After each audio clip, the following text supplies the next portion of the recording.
Dear students, welcome to the class. आज की इस क्लास में एक्सप्लेन करने जा रहा हूं what is ridge regression and lasso regression.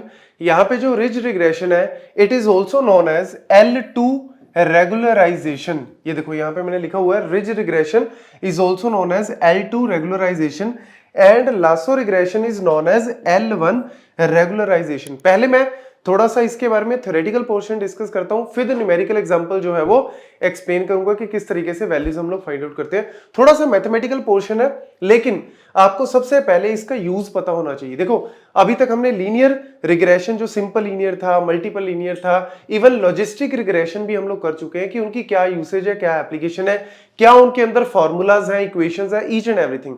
अब यहाँ पे जो हमारा रिज रिग्रेशन है या इवन लासो भी है, ये एक्चुअल में क्या कहता है, ये जो है वो बोथ रेगुलराइजेशन टेक्निक है जो स्पेशली लीनियर रिग्रेशन में यूज की जाती हैं ताकि हम ओवरफिटिंग को प्रिवेंट कर सके by adding some penalty into the cost function. Generally हमारा जो कॉस्ट फंक्शन क्या होता है, मैं आपको एग्जांपल से समझाता हूं। कॉस्ट फंक्शन हमारा क्या होता है जो हम जनरल यूज करते हैं। कॉस्ट फंक्शन का मतलब क्या है कि भैया हमने कुछ प्रेडिक्शन की है, हमने कुछ प्रेडिक्शन वैल्यूज निकाली है और हमारे पास कुछ एक्चुअल वैल्यूज हैं। ऑब्वियसली हमने कुछ प्रेडिक्शन करते हैं और कुछ हमारे पास एक्चुअल वैल्यूज गिवन होती हैं डेटा की, और उनके बीच में माइनस करके जब हम उनका स्क्वायर करते हैं, इसीलिए इसको बोलते हैं sum of squared error, sum of squared. तो उनका माइनस करके हम उसको क्या कर देते हैं, सारी वैल्यूज को सम कर देते हैं divide by total number of values. तो वो एक एवरेज आपका जो है वो एरर दिखाने की कोशिश करता है। तो यहाँ पे एक तरह से देखो, जो हमने कॉस्ट फंक्शन जो जनरली यूज करते हैं, कॉस्ट फंक्शन जो हमारा होता है वो जनरली होता है सम ऑफ स्क्वायर्ड एरर, लेकिन उसके अंदर इसने क्या करना है, कुछ पेनल्टी ऐड करनी है, कुछ वैल्यूज ऐड करनी है। जो रिज रिग्रेशन है वो क्या ऐड करता है, वो एक्चुअल में ऐड करता है लैम्डा इनटू जितने भी हमारे स्लोप्स हैं। मतलब अगर मेरे पास फॉर एग्जांपल अगर डेटा सेट में सिंपल लीनियर में आपको पता है कि एक इंडिपेंडेंट होता है और एक मेरा डिपेंडेंट वेरिएबल होता है, तो इंडिपेंडेंट के कॉरस्पॉन्डिंग मैंने एक स्लोप फाइंड आउट की होगी, तो उसका स्क्वायर मतलब इसको मल्टीप्लाई करते हैं हम स्लोप के स्क्वायर से। अब यहां पे अगर आपके पास मल्टीपल लीनियर रिग्रेशन है, मल्टीपल रिग्रेशन है, उसमें आपको पता है कि x1 x2 मल्टीपल होंगे, तो फिर आप उन सारे स्लोप्स की स्क्वायर को ऐड कर दोगे तो वो आपका टोटल जो है वो वैल्यू निकल जाएगी। तो ये पेनल्टी जो है वो हम लोग ऐड करते हैं, लेकिन लासो के अंदर हम लैम्डा को मल्टीप्लाई करते हैं। लैम्डा की वैल्यू जनरली 0 और 1 के बीच में लाई करती है। 1 भी ले सकते हो, 0 ले लोगे तो ये फिर एसएससी के बराबर ही हो जाएगा। 1 ले लोगे तो मैक्सिमम पेनल्टी आप जितनी ऐड करना चाहते हो, 0.5 ले लोगे तो एवरेज ऑफ द पेनल्टी जो है वो ऐड करेगा। लैम्डा इंटू यहां पे स्लोप का स्क्वायर नहीं करता, यहां पे डायरेक्टली जो स्लोप है उसकी मोड वैल्यू जो है वो ऐड करता है। मतलब अगर माइनस में है तो उसको एक तरह से मोड मतलब प्लस में उसका ऐड जो है वो करेगा और फिर उसको मल्टीप्लाई करेगा लैम्डा से। एक एग्जांपल से करवाता हूं, फिर आपको एग्जैक्ट कहानी समझ में आ जाएगी। एक एग्जांपल, छोटा सा एग्जांपल करते हैं पहले। लेट्स सपोज मेरे पास इस तरीके से x और y का कुछ डेटा है। ये मेरा इंडिपेंडेंट वेरिएबल है, ये मेरा डिपेंडेंट है। वही number of hour study, marks, कुछ भी ले लो आप, साइज ले लो, प्राइस ऑफ द हाउस ले लो, आप जैसे मर्जी। हम ऑलरेडी पहले कर चुके हैं। मैं कुछ डेटा ले लेता हूं, 1 2 ले लिया तो 4 है, 3 ले लिया तो लेट से 6 है, 4 ले लिया तो लेट से 8 है। इस तरीके से मैंने कुछ अपना डेटा सेट ले लिया। अब इस डेटा सेट के हिसाब से जब आप सिंपल लीनियर रिग्रेशन इसके ऊपर लगाओगे, सिंपल लीनियर रिग्रेशन की इक्वेशन क्या होती है कि y is equal to b0 plus b1x। ये हम ऑलरेडी बहुत बार कर चुके हैं। y आपका वही डिपेंडेंट वेरिएबल जिसकी वैल्यू प्रेडिक्ट करनी है। बीटा नॉट, ये बी नॉट क्या है, आपका इंटरसेप्ट है कि अगर x की वैल्यू 0 है तो y कहां पे आके हिट करेगा। और बीटा 1 या b1 ये क्या है, एक्चुअल में ये स्लोप होता है कि अगर आप x में 1 यूनिट का चेंज करते हो तो y में कितना यूनिट चेंज होगा। ये हम ऑलरेडी कर चुके हैं।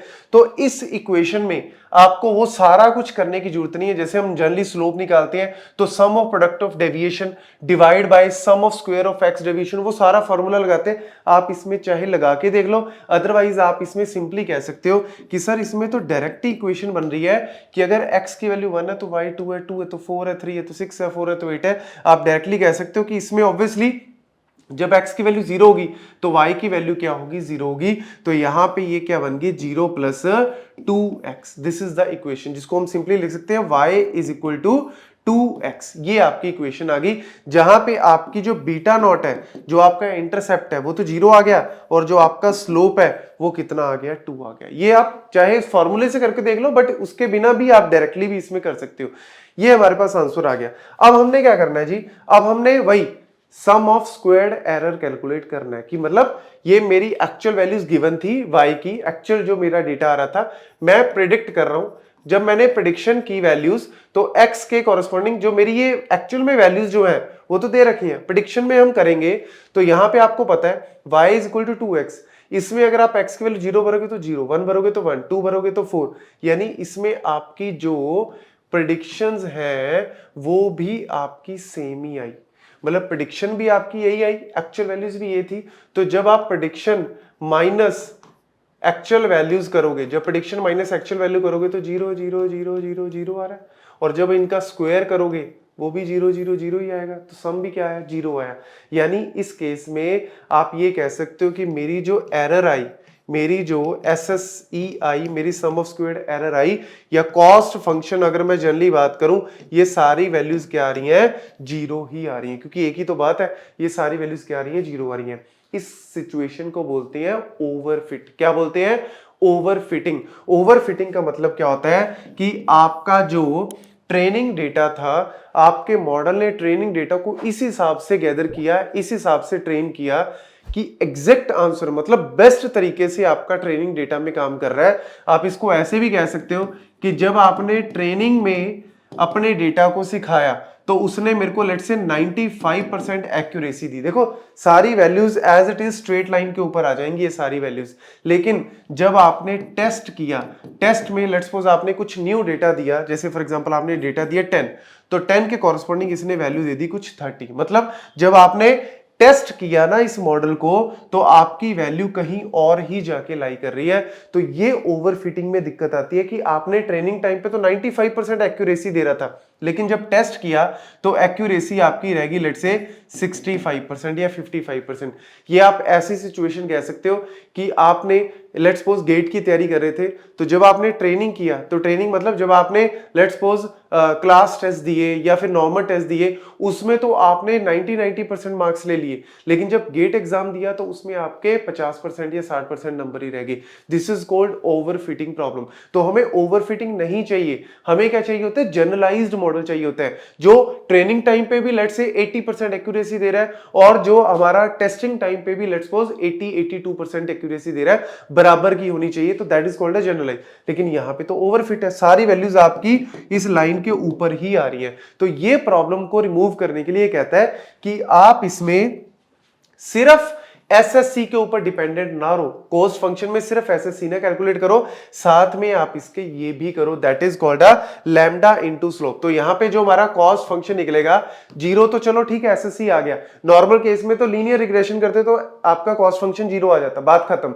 लेकिन अगर आप इसके ऊपर रिज रिग्रेशन लगाओगे तो ये कहता है लैम्डा इनटू स्लोप का स्क्वायर इसमें एक्स्ट्रा ऐड करो। तो 0 इंटू लैम्डा की वैल्यू लेट से हम 1 ले लेते हैं, 1 इंटू तो स्लोप मेरा क्या आया था, यहाँ पे 2 आया था, तो 2 का स्क्वायर किया तो दैट इज व्हाट 4, तो 0 प्लस 4, यानी आपने कुछ पेनल्टी ऐड की जिसकी वजह से कॉस्ट फंक्शन आपका 0 नहीं आया, अदरवाइज ये ओवरफिटिंग को जो है वो हैंडल करा। तो अब आपका लेट से 4 आया, तो आपने कोफिशिएंट्स में, ऑब्वियसली कोफिशिएंट्स में आपके दोबारा से चेंज करोगे, तो यहां पे वैल्यू स्ट्रेट लाइन आपकी इस तरीके की बजाय हो सकता है अब आपकी वैल्यू लेट से इस तरीके से या लेट से इस तरीके से कोई लाइन बने, जिसमें आपके जो ये एरर्स आ रहे हैं, जो एक तरह से आउटलायर्स आ रहे हैं, उनको इतनी ज्यादा दूर नहीं करेगा, कहीं ना कहीं वैल्यूज को और पास करने की कोशिश करेगा। तो इससे होगा क्या, ओवरऑल जो है वो आपकी ओवरफिटिंग की प्रॉब्लम जो है वो रिड्यूस होगी। और लेट्स सपोज अगर मैं बात करूं लासो की, लासो रिग्रेशन की या L1 रेगुलराइजेशन की, तो उसमें आपका यहां पे एसएससी तो 0 आया था, कॉस्ट तो 0 आई,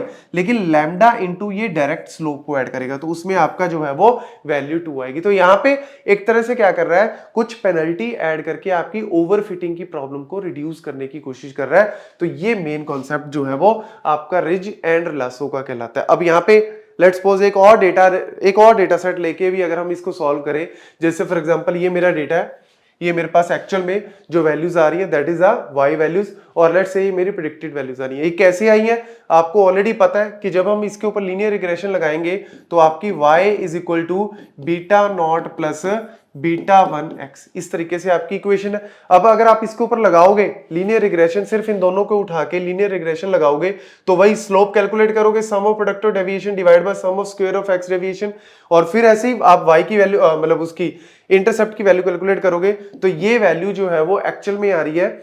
जब आप इसको सॉल्व करोगे तो ये बीटा 1 की वैल्यू यहाँ पे 0.6 आ जाएगी, और ये वाली वैल्यू जो है वो आपकी 0.6, और x की वैल्यू जो है ये तो हमारे पास ऑलरेडी गिवन है, बीटा नॉट की वैल्यू इस केस में आ रही थी 2.2। ये सारी इक्वेशन जो है वो आप जैसे हमने सिंपल लीनियर रिग्रेशन में फॉर्मूले के थ्रू किया था उस तरीके से जब आप सॉल्व करोगे, ये आपको मैं एक तरह से काइंड ऑफ होमवर्क ही दे रहा हूं, क्योंकि वो सारी वैल्यूज में दोबारा कैलकुलेट करूंगा तो बहुत बड़ा जो है वो कंटेंट बन जाएगा। तो इसीलिए ये चीज आप खुद से भी करके देखना, ऐसा नहीं कि डायरेक्टली जो है वो मैंने लिखा तो आपने भी लिख दिया, नहीं, हो सकता है एग्जाम में ना दिया हो तो आपको खुद से भी कैलकुलेट करनी आनी चाहिए, जो हमने सिंपल लीनियर रिग्रेशन में कैलकुलेट किया था कि बीटा नोट कैसे निकालते हैं बीटा 1। तो लेट्स सपोज अगर मैंने ये वाली मेरी वैल्यूज आ गई है और यहाँ पे ये मेरा इंटरसेप्ट हो गया और ये मेरा क्या हो गया, स्लोप हो गया, ठीक है। अब क्या करना है जी, अब आपको जो है वो ये तो आपका x था, y आपके एक्चुअल वैल्यूज है, प्रेडिक्शन वैल्यूज निकालनी है। तो अगर आप इसमें x की जगह 1 भरोगे तो 2.2 प्लस 0.6 आपकी 2.8 आ जाएगी। फिर आप x की वैल्यू यहाँ पे 2 भरोगे तो ये वैल्यू आ गई, x की 3 भरोगे तो ये आ गई, x की 4 भरोगे, x की 5 भरोगे तो ये क्या दिखा रहा है, ये दिखा रहा है कि आपकी इस इक्वेशन के हिसाब से प्रेडिक्शन वैल्यूज ये हैं, एक्चुअल वैल्यूज ये आ रही हैं। तो हम क्या करते हैं, इनका माइनस करते हैं। जब माइनस करोगे तो ये आपका वही 0.8 ये आपका 6 हो गया जी, ये 1 हो गया जी, ये करो मतलब माइनस में भी कर सकते हो, बट आपको पता है कि ये तो स्क्वायर हो ही जाएगा तो कोई दिक्कत नहीं है।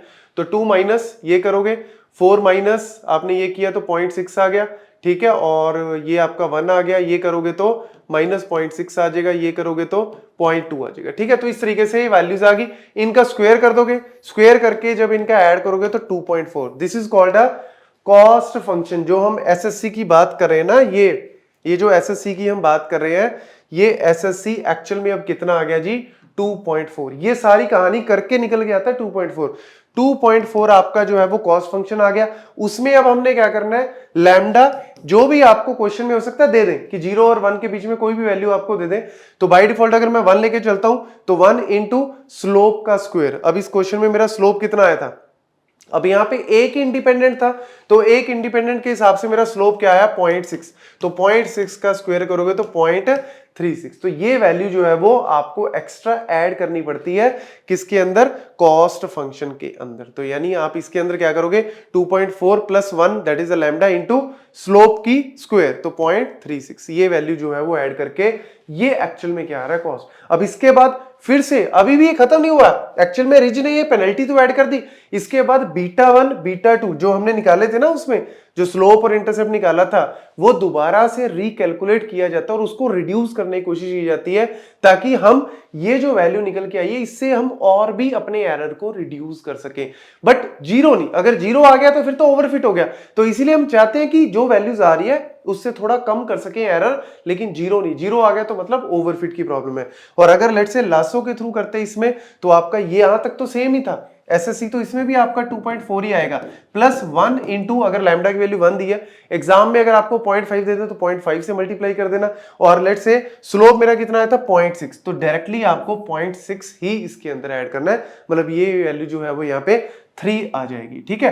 तो ये एक्चुअल में क्या कहलाता है, cost function in case of lasso, cost function in case of L2 या फिर रिज रिग्रेशन। ये सारे पॉइंट्स अच्छे से नोट कर लो किस तरीके से हम लोग वैल्यू जो है वो कैलकुलेट कर रहे हैं, क्योंकि अगर एग्जाम में क्वेश्चन आए, थ्योरी तो आपको समझ में आ गई क्यों यूज कर रहे हैं कैसे, लेकिन अगर क्वेश्चन आ गया तो आपको हो सकता है कुछ ना कुछ वैल्यूज दे दे और उसके हिसाब से आपको जो है वो कोई आंसर निकालने के लिए कह दे। तो ये सारे पॉइंट जो है वो नोट कर लो। Thank you.